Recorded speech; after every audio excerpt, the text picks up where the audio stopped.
Hi all എല്ലാവർക്കും സുഖമല്ലേ? അപ്പം രാവിലെ എണീറ്റ് കുറച്ച് അത്യാവശ്യം പണികളൊക്കെ കഴിഞ്ഞ് ബ്രേക്ക്ഫാസ്റ്റ് കഴിക്കാൻ വേണ്ടി എടുത്തു.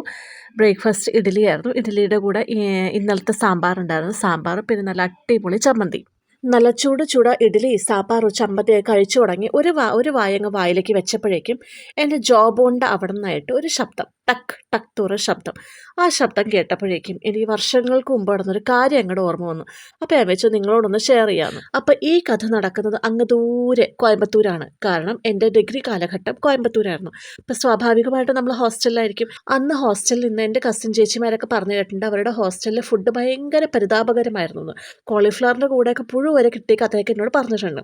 അപ്പോൾ പക്ഷേ എന്തോ ദൈവഭാഗ്യം കൊണ്ട് എൻ്റെ ഹോസ്റ്റലിലെ ഫുഡ് നല്ല അടിപൊളിയായിരുന്നു. കുറ്റം പറയുന്നില്ല, നല്ല അടിപൊളി ഫുഡായിരുന്നു. അപ്പോൾ അങ്ങനെ ഒരു ദിവസം ഹോസ്റ്റലിൽ മുറി റെഡിയായി ഞങ്ങൾ മെസ്സിൽ ഫുഡ് കഴിക്കാനൊക്കെ വേണ്ടി വന്നു. അപ്പോൾ അന്നത്തെ ബ്രേക്ക്ഫാസ്റ്റ് ദോശയായിരുന്നു. എനിക്ക് നല്ല ഓർമ്മയുണ്ട്. നല്ല ചൂട് മൊരിഞ്ഞ വലിയ ദോശ. അതുപോലത്തെ ദോശയൊക്കെ എടുത്ത് ഒരു പ്ലേറ്റിലെടുത്ത് ചമ്മന്തിയും സാമ്പാറും എല്ലാം കൂട്ടി വന്ന് കഴിച്ചു. ഒരു കഷ്ണം ദോശ പൊട്ടിച്ച് വായിലേക്ക് വെച്ചതും എൻ്റെ ജോ അങ്ങ് ലോക്കായി. പിന്നെ എന്ത് ചെയ്തിട്ട് എനിക്ക് വായ അടയ്ക്കാൻ പറ്റുന്നില്ല. അങ്ങനെ എനിക്ക് തോന്നുന്നു ഏകദേശം 2-3 മിനിറ്റോളം എനിക്ക് എൻ്റെ വായ തന്നെ അടയ്ക്കാൻ പറ്റുന്നില്ല. ഇങ്ങനെ തന്നെ വായ തുറന്ന് വെച്ചുകൊണ്ട് തന്നെ ഇരിക്കുക. ഞാനും പാനിക്കായി, കൂടെയുള്ള കൂട്ടുകാരും പാനിക്കായി.